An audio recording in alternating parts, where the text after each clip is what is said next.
అండి. ఈరోజు మనం చేసుకోబోయేది రొయ్యల కూర. ముందుగా మనము చింతపండు బౌల్‌లో తీసుకొని ఒక 2 టైమ్స్ అట్లా వాష్ చేసుకొని, చింతపండు రసం అనేది మరో బౌల్‌లోకి పోసుకొని సైడ్‌కి పెట్టేసుకోవాలండి. ఇప్పుడు రొయ్యలు మనము ముందుగా స్టవ్ ఆన్ చేసుకొని, ఒక గిన్నె పెట్టుకొని దాంట్లో వాటర్ వేసుకొని గోరువెచ్చటి నీళ్ళలో సాల్ట్ వేసుకోవాలండి.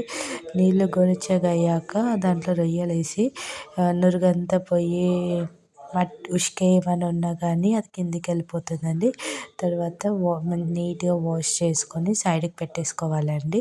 ఇప్పుడు కడాయి తీసుకొని ఒక పావు ఆయిల్ పోసుకొని వేసుకున్న తర్వాత ఆయిల్ వేడయ్యాక జీలకర్ర, ఆవాలు వేసుకున్నాక గోలినాక మిర్చి వేసుకోవాలండి.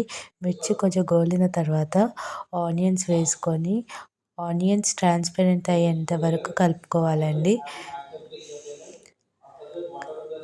కలుపుకున్న తర్వాత ఇప్పుడు కరివేపాకు వేసుకొని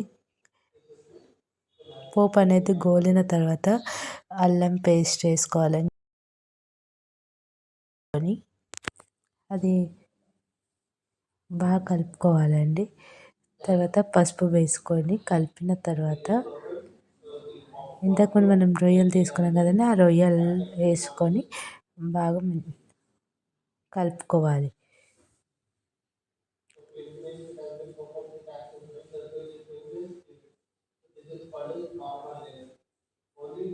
పోపులో మంచిగా గోలిన తర్వాత 2 స్పూన్స్ కారం, 1 స్పూన్ సాల్ట్,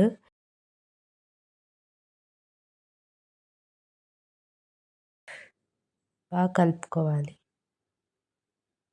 ఇప్పుడు చింతపండు రసం తీసుకున్నాం కదా, అది రొయ్యలలో యాడ్ చేసుకోవాలి.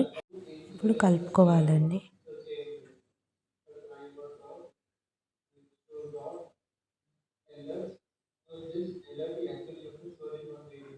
ఇప్పుడు నువ్వుల పొడి వేసుకొని కొంచెం కలుపుకున్న తర్వాత షుగర్ వేసుకోవాలి లైట్‌గా. తర్వాత మెంతి పిండి వేసుకోవాలండి. వేసుకున్న తర్వాత అది కలుపుకోవాలండి. ఇప్పుడు జీరా పౌడర్ వేసుకోవాలండి.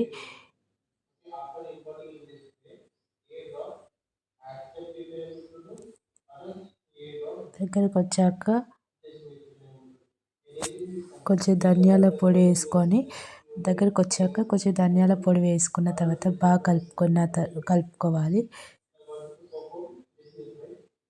ఇప్పుడు గరం మసాలా వేసుకొని కొంచెం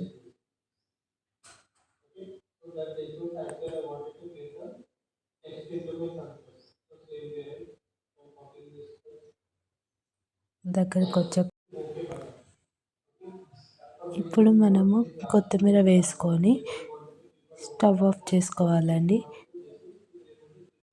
రొయ్యల కూర రెడీ అయిందండి.